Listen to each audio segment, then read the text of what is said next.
Welcome, friends. Welcome to True Sex Free. Today we are going to discuss something that is very important. So today we'll be talking about a meal plan or a diet plan, specifically for a condition that is known as diabetes mellitus. I'll just abbreviate it as DM, diabetes mellitus type 2. Now, on this platform, to you who are perhaps new or perhaps you who have already been here before, you've heard me talk about the National Sunday Law Enforcement. You've heard me talk about the Mark of the Beast enforcement. And you've heard me talk about the system of the Mark of the Beast that is making its way. And we've been warned in inspiration that the National Sunday Law is making its way in darkness. That would mean that where we are going, things will not be the same. As we've already seen what is happening right now, the issues of the digital IDs, digital currencies have become more prominent. Nations are implementing these things that used to seem as if they were hard back then. So where we are going, the issue of buying and selling will be very difficult. Issues such as having access to health facilities, it will also be difficult because it will require you to yield to the powers that be in order for you to have access to some of these things such as health facilities. Therefore, in as much as you are preparing spiritually, you also need to prepare physically. Inspiration has told us that the health message is the right arm of the gospel, meaning you and me actually have to equip ourselves with the health message. We need to know how to take care of our bodies. In a case of sickness, we do need to know how we can actually relieve our bodies from sickness. So it doesn't matter whether you are in a health system, the medical system, whether you are pursuing a course or a career in the medical system. It doesn't matter whether you are an engineer, a teacher. As long as you possess a body, you need this information, and this is going to help you. You need to know the basics of your health and how you can cure certain conditions, heal certain conditions. So this information you just need to start learning. If you never learned or you don't pay attention, you just have to start paying attention. Now, on the screen there, you are able to see the diet plan that I have made. And this diet plan, as I've made it, it's more inclined to the people that are in my country. But regardless of where you are watching from, you can still perhaps just look at how I have made this diet plan, look at the type of foods that I've put on a specific day, and perhaps know how you can go about them. If you can't, then you can still contact us so that we perhaps help you. Now, this diet plan is specifically for people who are in my country because these are some of the foods that are very common. And when you look at it, it is a diet plan that can cater both for the wealthy and also for those that are not very that are not stable financially. So this diet plan can actually help. Now, when you go to the hospital, you are diagnosed with a condition called DM or diabetes mellitus, specifically type 2. The bigger problem is not really to diagnose it. It's actually very easy to diagnose this condition. But the biggest problem is after they have diagnosed you and now you've gone back home. You are taking your insulin, if at all you have been put on insulin, you are taking your Dawanu, you are taking your metformin, you are taking your sulfonylureas drugs. But then the problem is that your condition is not being controlled. You keep on doing what you have been taught to do, but you realize that your sugar levels are skyrocketing, or sometimes you actually even go in hypoglycemia where your sugar levels are actually very low. And you wonder now, what do I do?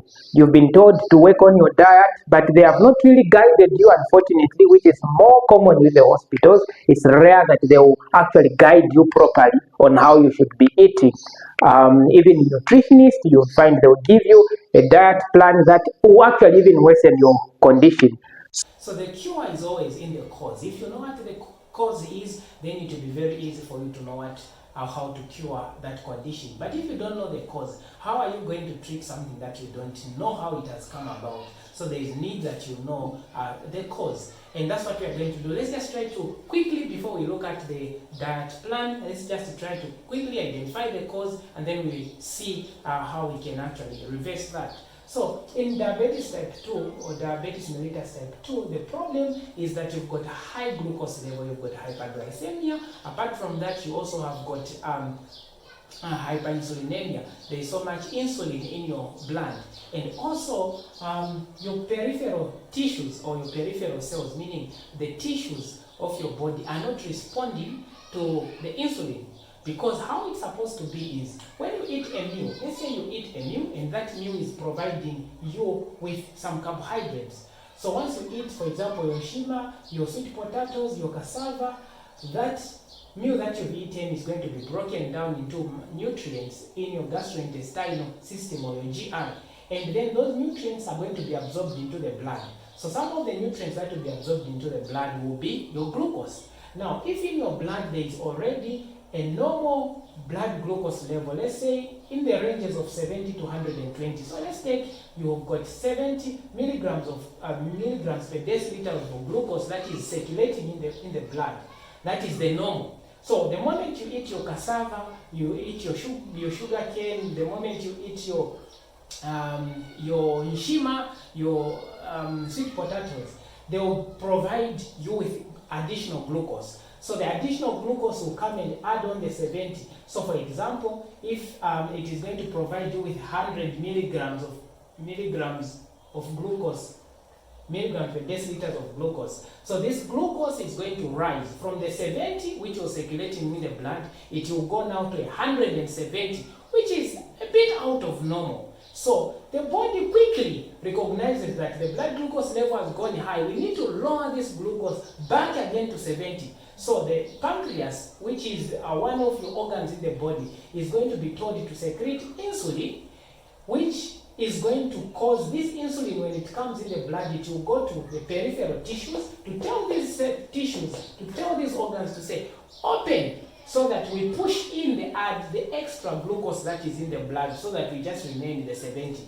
And the insulin is going to come tell these cells of the liver, the muscle, and the adipose tissue, and even other cells to say, open the doors. And then once these cells open their doors, the extra glucose is going to be pushed into these cells, and the blood glucose level goes back again to normal. Now, in people who are diabetic, you'll find that no matter how much insulin is being secreted to tell these peripheral tissues to open, you'll find that the insulin is not, in short, these organs are not responding to the insulin. In short, these tissues are not responding to the insulin. So, what is happening is that insulin is secreted, trying to communicate to these cells to say open, so that we push in the extra glucose, because the brother, the sister this side is from eating nishima. When insulin comes, these tissues are not responding.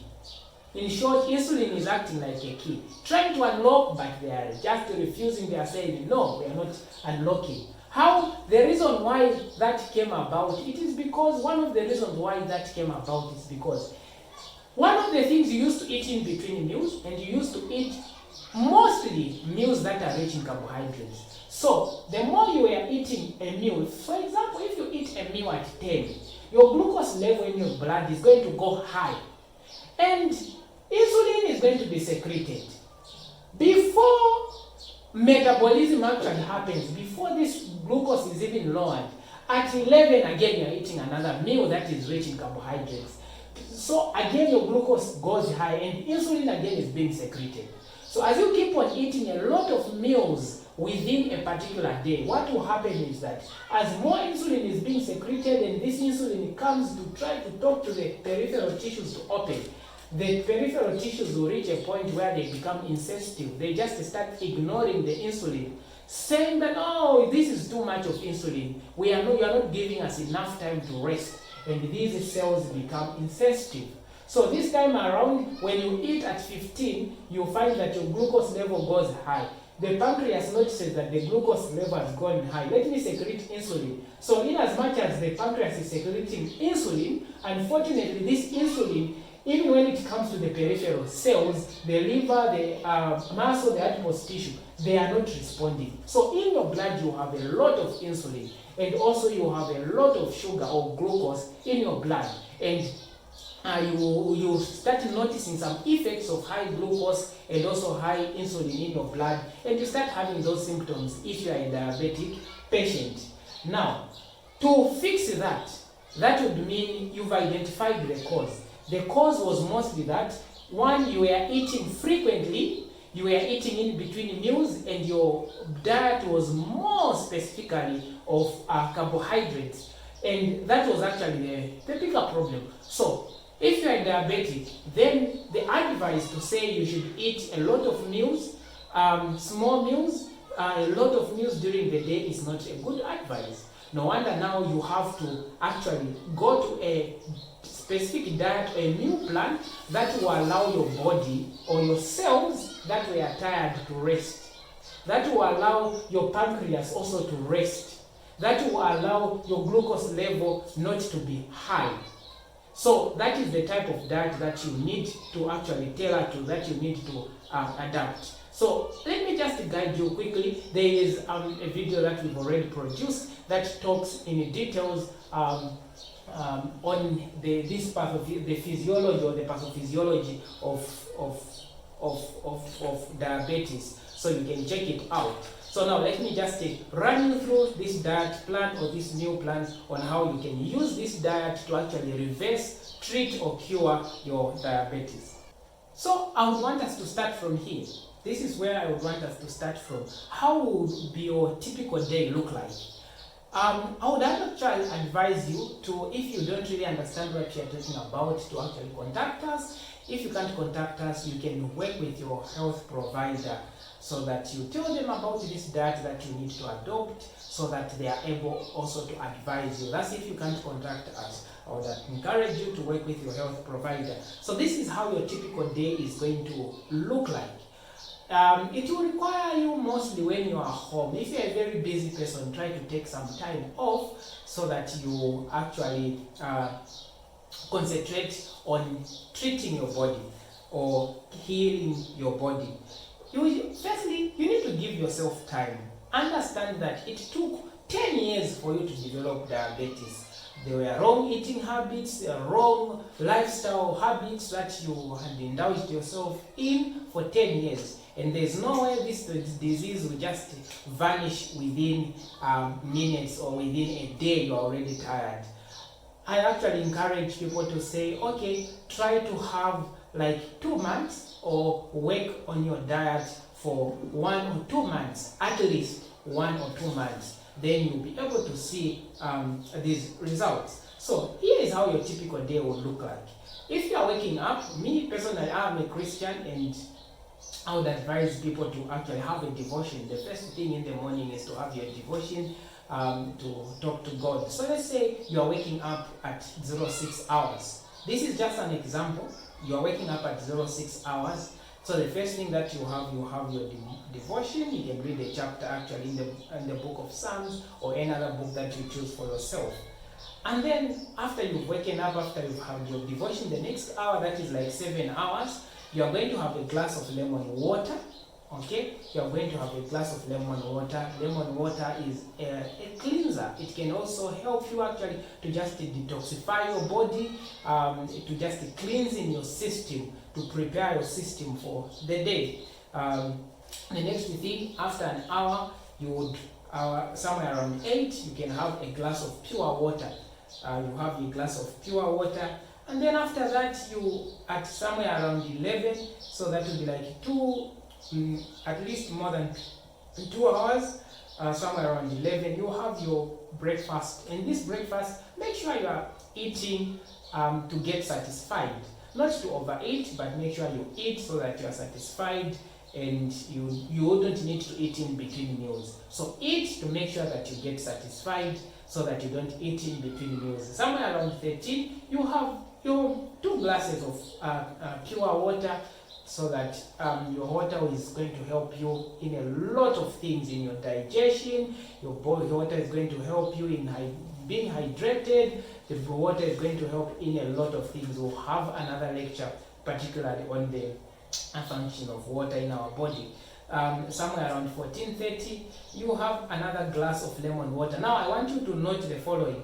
What I would want you to note is, if you get thirsty during the day, you can take water. You don't have to actually restrict yourself to what has been put here. This is just like the minimum, at least what you are supposed to do. But in a case that you feel thirsty, you can still take water. So somewhere around 14:30, you are going to have a glass of lemon water again, and then somewhere around 16 to 17 hours, you will have your second meal. Now this meal, you don't have to eat a heavy meal like you ate in the morning. You just need a meal that will carry you throughout the entire evening, because you are not going to eat any other meal when you eat the last meal. And then somewhere around 19, you can have a glass of lemon water again, and then between 19 hours to somewhere 20 hours, you must be resting, or you must be preparing yourself to rest. And you would need to rest for a minimum of 8 hours. That is the minimum amount of time that you rest. Make sure you rest before midnight, somewhere around 19, 20. If you are late, somewhere 21. So every day you have to make sure that you sit under the sun, especially in the morning. If you fail to catch the morning sun, you can catch the evening sun. Then make sure you exercise at least 5 times in a week, especially after your meal. Walking is actually the best exercise. So in everything that you are doing, make sure you are doing it in moderation. So these are things that I would want you to put in place. Make sure you are exercising, make sure you are taking water, make sure you are eating only 2 meals in a day. Now, there is a misconception that you need to eat a lot of meals. Don't fall for that trap. Here is what you actually need to do. Now, let me just run you through again on your diet, the meal plan. Now, here is how you are going to work with your meal plan. So this meal plan is actually tailored. In short, it is made in such a way that you'll be taking less of carbohydrates in a day. When you are taking less carbohydrates, you will realize that you have less glucose in your blood, or you have blood glucose level that is not too high and also not too low, and also your insulin is not going to be so high, which are actually the major problems in your diabetes. So the meal plan will look as follows. So breakfast, you take it at a particular time. Let's say you are taking your breakfast at 11, and then you'll be taking your lunch or supper at somewhere around 16 or 17. So that would mean on Sunday, let's say this is Sunday, as you start your week, you have cooked impwa plus rumanda, or cooked cabbage. This is more, like I said earlier on, this is much tailored to people who are in Zambia, because these are some of the common foods that are here in Zambia that you can easily access. But in case that you are interested in this, you can still contact us. We can actually make a diet plan using the foods that are common in your country. So on Sunday, you have cooked impwa, lumanda, or cooked cabbage. That is in the morning. And then in the evening, you will have cooked beans plus red vegetable, I mean. So on Sunday morning, you'll notice that you are cooking your impwa. They actually do mix impwa and cabbage. You need to know how to mix these, and you can have them as your morning breakfast, or you can replace with cooked cabbage. So you will see that there is less of carbohydrates there.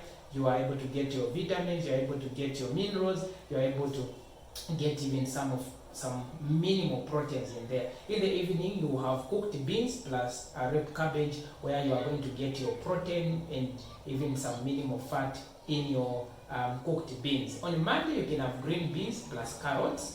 And then in the evening, you can have ground nuts porridge, no added sugar. So on the ground nuts porridge in the evening that you are taking, as you are cooking this porridge, most of the people I've seen, they would actually mix the ground nut meal with the meal that is coming from maize. So in this case, you don't have to mix. You just have to exclusively use ground nut meal to make your porridge, and don't add honey, don't add sugar. just add some salt and then have a meal in the evening. And then on Tuesday you have cooked cabbage and cooked impwa, that is in the morning, and roasted ground nuts. So you'll be able to get your proteins there, you're able to get your vegetables, your impwa, you're able to get your vitamins there.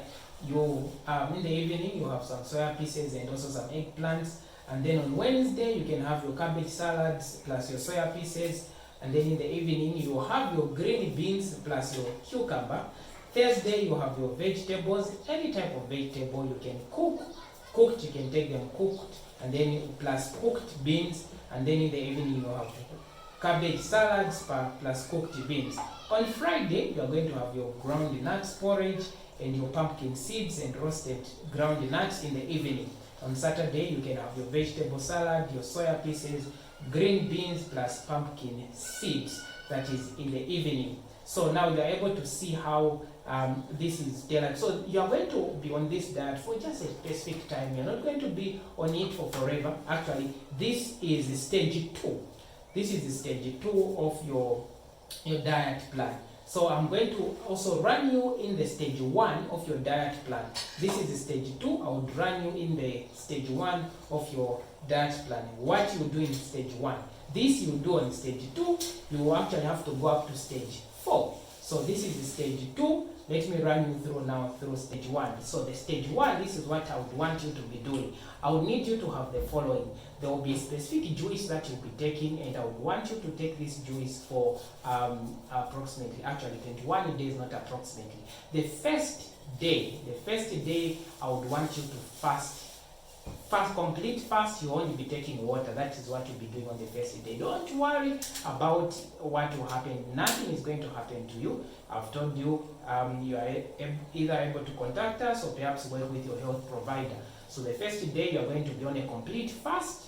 On the second day, after you've done your fasting, I would want you to put the following items in place. You would need tomatoes, you would need cloves of garlic, you would need ginger, you would need lemon, you would need salt, you would need cabbage, you would need water, and you would need a blender. So what you will do, you'll be making a juice that you'll be taking. You can take it as a smoothie or you can take it as a juice. So you'll be doing this, you'll be taking this juice for 20 days, because the first day you are fasting. So you'll be taking this for 20 days. So this is how you'll be making this juice. So you'll be taking this juice 2 times in a day. In the morning, let's say at 11, and in the evening, let's say at 16 or 17. That is the juice that you'll be taking for the next 20 days. So the first thing, as you are making this juice, you need 2 tomatoes, medium-sized tomatoes. You would need 2 cloves of garlic, 2 cloves of garlic. So you are cutting, you are putting in the blender, and then you would need a thumb-sized grated ginger. So at least the size of your thumb. And then you need a medium-sized lemon juice you put, and then you need a 1/4 teaspoon of salt you add, and then you need 5 leaves of cabbage or any cruciferous vegetables. It can be lettuce, it can be Chinese cabbage, it can be broccoli, any of those. And then you would add 3 cups of 250 ml cups of clean water, and then you blend it to the desired consistency. And then that's the juice that you'll be taking in the morning, and also you'll be taking in the evening. Only these, and then in between, the only thing that you'll be taking is water. So for the next 20 days, that's what you will be taking. And then after this stage, the remaining days, you would go now to the diet plan that we discussed. That's where you would shift it to.